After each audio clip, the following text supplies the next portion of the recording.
Hey folks, we're starting YouTube memberships. If you want access to emojis, polls, behind-the-scenes videos, and other perks, check out and see if you want to become a member. More perks coming soon.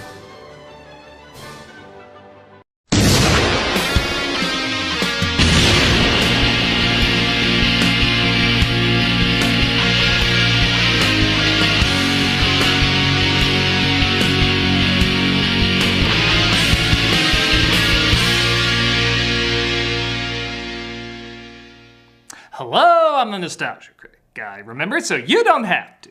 So let me get this straight. We like this now?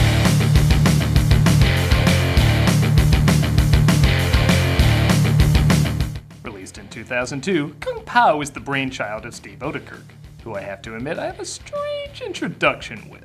As a teen, I watched a strange movie called High Strung where he just rants for an hour and a half and then Jim Carrey as the Grim Reaper kills him because he's sick of his ranting. It was very odd and I'm not sure if it qualifies as a good movie, but this guy's always stayed with me since then. I'm not gonna lie, whenever his name pops up, whether it's in something I like or something I don't like, I always gotta perk up because whatever impression he makes, he does stay with you. I guess the same can be said for others as he's written and even starred in many things that have gotten a decent following. Some very popular, some very niche, and then some like Kung Pow, which is in a category all its own. For years, this movie was seen by many as the lamest of the lame. Like, you know how She-Hulk twerking or MODOK smiling is like the image of bad MCU material? Well, for the longest time, this dude fighting this cow was the image of bad satire material. It had everything everyone hated about parody movies at the time. Bad CGI, a goofy animal, satirizing the Matrix. So like a lot of folks, I stayed away from it. As far as I can tell, it doesn't even have a Blu-ray release. But somewhere along the line, it got a crazy following. Like, critics ripped this movie apart, but most audiences came around to really enjoying it. Enough so that people won't stop bothering me about it. For a long time, I've been asked to give my thoughts on this flick, and I never really had much interest because of all the original bad press it got. But over 20 years later, I have to ask, is there something the majority of critics and viewers missed back then? Well, I'm finally gonna sit down and see for myself. This better be worth it, is Kung Pow Enter the Fist. The film opens by admitting a lot of the footage was taken from another flick. Well, as long as I live in a world where Space Mutinies footage is all theirs, I have no complaints. Whoa, 1976 had some clear film quality. No, obviously, this is some of the new footage as a family is being attacked by those the Men in Black ears, as well as an evil martial artist. Boy, for a kung fu movie, the fights are pretty rushed. The parents are killed, and it looks like the baby is up next. Master Payne, what do we do? Open the mouth. Alright, so I'm playing the evil dog from Up card. The dialogue doesn't have to be funny as long as the voice makes me laugh, and I know it's childish, but that voice makes me laugh. Alright, if he's dancing in a suit later, I'm declaring this film a wash. The baby puppet is pretty funny to watch, almost making me overlook this. You know that joke is coming yet, it's still disappointing. And they try burning down the house with the baby inside because he's too powerful. It of course doesn't work as the baby escapes, and in effect so bad they literally play it twice, I think to show off how bad it is. And a lady discovers him on the side of the road. So cute. Bye-bye. Am I actually gonna like this movie? I know it's just the pre-credit sequence, but I don't know, I got some good laughs out of that. The child had become a man. Cut to years later as the baby has grown up into the Chosen One, played by Steve Oedekerk, traveling from town to town taking out baddies. The fights are a little hit and miss, I'm not even trying, as when they tried to do more than Naked Gun UHF style, I don't usually get that big a laugh, but whenever they do something that kind of legit looks like a cheap effect out of a martial arts movie, that gets me really good.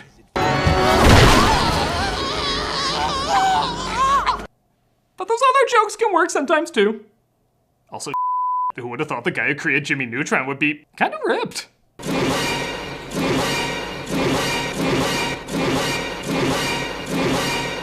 Okay, look, I'm liking this movie so far. I'm not surprised critics didn't. This has that similar Ren and Stimpy vibe where it relies a lot on the surreal, silly, and unexpected, which is a hard style to make universally funny because everyone's gonna have different expectations and tolerance for certain jokes. With that said, I'm kinda having a ball with this.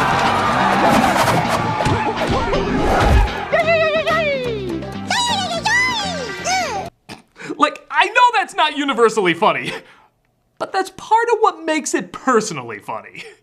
You know there's a smaller group of people that would laugh at something so stupid, yet also imaginative. So if you do chuckle, you feel more of a connection to it because you know not everyone has the same taste as you. As if it's taking a risk on a joke not as many people would like, but man, the ones that do, they're gonna love the out of it and never forget it. There's a ton of jokes in The Simpsons I laugh at and acknowledge are better put together, but I kinda forget them right after I see them.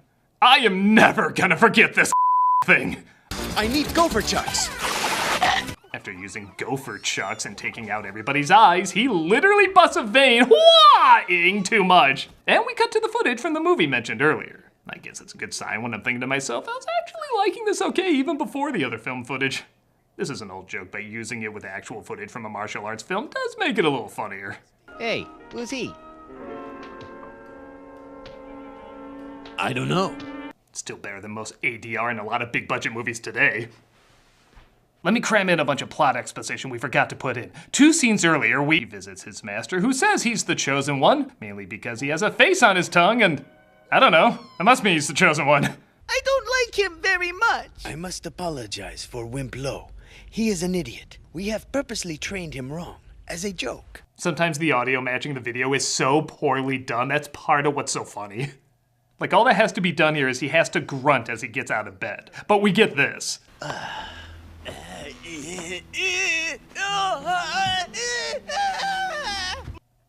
Okay, I'll ask it. Does this get bad at some point? Well, they're not all winners. His student Ling is assigned to assist him on his mission to defeat Master Pain, and she randomly flashes him. Hilarious. Also, he talks about one of the students receiving the Fist of Fury. You will now receive the Fist of Fury. Prepare the... You can't just throw out a joke like that. You need training from a true master to figure out how that joke works. A student named Wimplo is jealous of the Chosen One being the Chosen One and hates that Ling might be attracted to him. The Chosen One is here to help us. I like him. I'm a man too, you know. I go pee-pee standing up. My voice hints strongly that I do too. I like too, whether it's intentional or not, that the film not only embraces bad 70s effects, but it also embraces bad early 2000s effects. Knock, knock, who's there? Your butt that's about to be kicked. He looks like a Jib Jab video. Though mine is 2 points for having shadow on that text. Everybody knows it should be white and blurry like Madonna. Master Pain? The Chosen One disguises himself, that is to say, this is the disguise for the white guy in the movie, and approaches Master Pain. And I gotta say, nothing makes me want to see the original film this is taking footage from more than this scene. They call it the Ken doll discipline.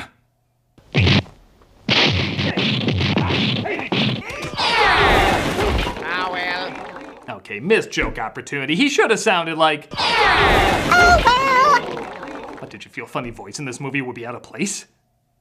I love too that the young version of Master Pain looks absolutely nothing like the older version of this guy. But if Oedekerk can get by on the James Bond treatment, I think that's part of the joke. Speaking of jokes. What do you get when you cross an owl with a bungee cord? My What? He went there! The Chosen One sees if he has the same abilities as Master Pain, which of course doesn't work and is pretty easy to predict, but I do like this one reaction. Like he was too embarrassed to say it actually hurts, but he did think about it for a second.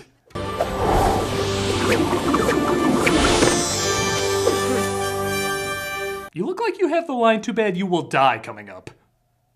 I am woe.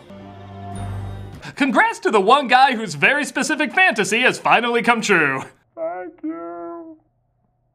To defeat Master Pain. Refer to me by the name Betty. Oh, sorry, Betty. What am I watching? Woe says he still has a lot to learn. In the meadow, you will find Betty's great protector, Moon Yu. Avoid the meadow. It's also where Disney partakes in practice, Mufasa. Okay, let me know if this is the best sponsorship of all time. Taco Bell, product placement with Taco Bell. Incharito, macho burrito. Or is this?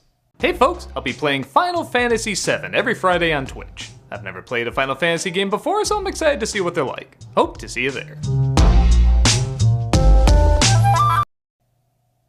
The Taco Bell one was better. Betty approaches the Chosen One's master while playing MC Hammer.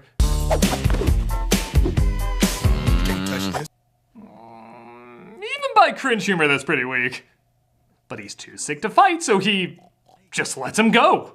I must fight you when I am stronger. And when our song choices are even more obvious, perhaps Carl Douglas? He finds Betty's protector in the meadow is of course the cow, and...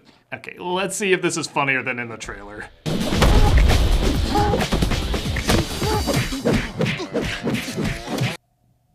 It's still pretty stupid. There is an idea in here, like maybe he's looking for a bit of time for the person in the meadow and it turns out to be the cow. But just launching right into it doesn't give it much build-up and the joke goes on way too long.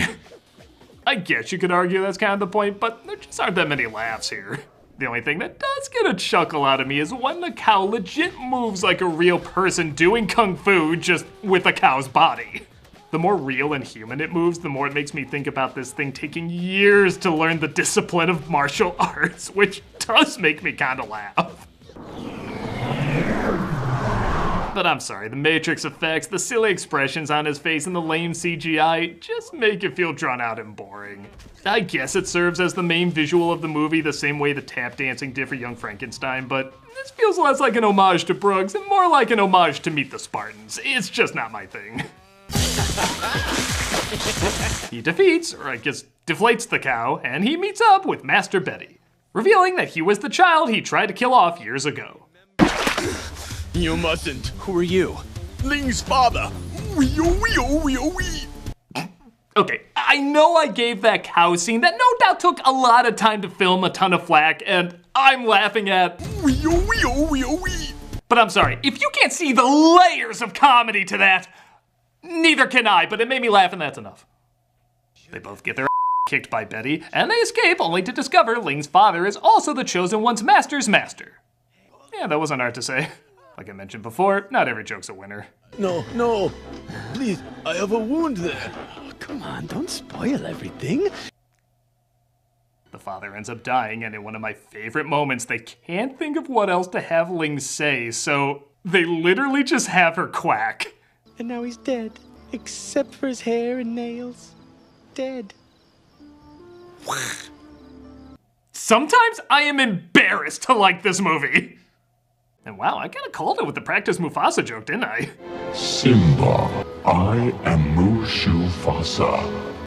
Still looks more convincing than the cow earlier. I am not Simba. You must not be troubled, Cho Simba One. They do some Lion King's joke that honestly have been done several times by this point. This is CNN. This is CNN. But I'll admit, just it appearing at all in this film without any build-up whatsoever and with just such bad effects is enough to get me to snicker at it. For me, this is the cow scene done right. Or well enough. There's also a charm to the fact that they create their own bad editing effects on purpose. I am a great magician. Your clothes are red! Wow. I should try that. Betty attacks the Chosen One's master again, this time to Baby Got Back. I like big butts and That just makes the first time he did even lamer. And Betty defeats him along with Wimplo. Can't play this scene without this music. He's captured by a net that looks like plastic six-pack rings, but he gets out of it by reversing the footage. I really like NSYNC. My favorite member is Harpo. I will write their next hit, maybe. Okay, you got like 25 minutes left, movie. Don't botch the ending. Betty also got Ling and his little dog, too. In fact, they do so many death scenes and repeat so much of the footage that he goes around in a circle and it ends up bringing him back to life. Okay, you're getting funny again, movie. You scared me there for a minute. He trains hard to get his revenge on Betty, who is meeting up with the evil council. Is at the temple. Thank you, evil council. Okay, even for this movie, that was a little weird. Robot Jim Matt, or whatever that was, tells him where the Chosen One is, and it looks like he's out getting nuts. I'll take a pound of nuts. That's a lot of nuts! Ah, Fred Armisen returns in his finest role. He goes to fight Betty as they use the song joke again. No, seriously, why do you think this is your turn it off and on again joke? But when he takes off one of his triangle symbols, it summons the Evil Council. The Evil Council are aliens. Okay, it tracks, and I didn't see it coming. Oh, also, they're French. Because it'd be weird if they weren't French. He uses his tongue to defeat the aliens, because again, it'd be weird if he didn't do that. And he ends up stopping Betty as well. Thank you, squirrel friend. Your soft, cushy body helped absorb the force of his blow. The cow, that should have been the symbol of the movie. I would have seen a film with that on the poster. Ling randomly flashes him again, and we get a preview for the next adventure.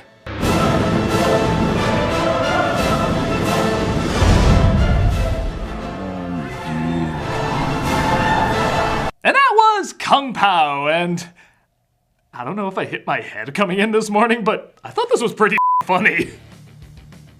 Again, I can't pretend like I don't understand its negative reviews. These jokes are very second grade, and honestly, I think there's maybe a third of them that don't work at all. But that's still 2/3 of the jokes that do work, and not only do they work, but they're really surreal and imaginative, combined with that same type of humor college kids have when they, well, redub a martial arts movie. Honestly, I feel like this film just came out at the wrong time. I think it would have been right at home with the YouTube generation or even late 2000s internet. There's a sporadic immaturity to it that's either gonna make you laugh or it's not, and I would understand either. But if you've ever gotten a little high, muted a kung fu movie and provided the dialogue with your friends, then this movie is for you. If you've never done that, then I'm sorry. That's just not living, and it's sad that you wasted your life. Thank God the rest of us, though, have this ridiculous and very funny, wonderful waste of time. I'm a Nostalgia Critic guy, remember, so you don't have to.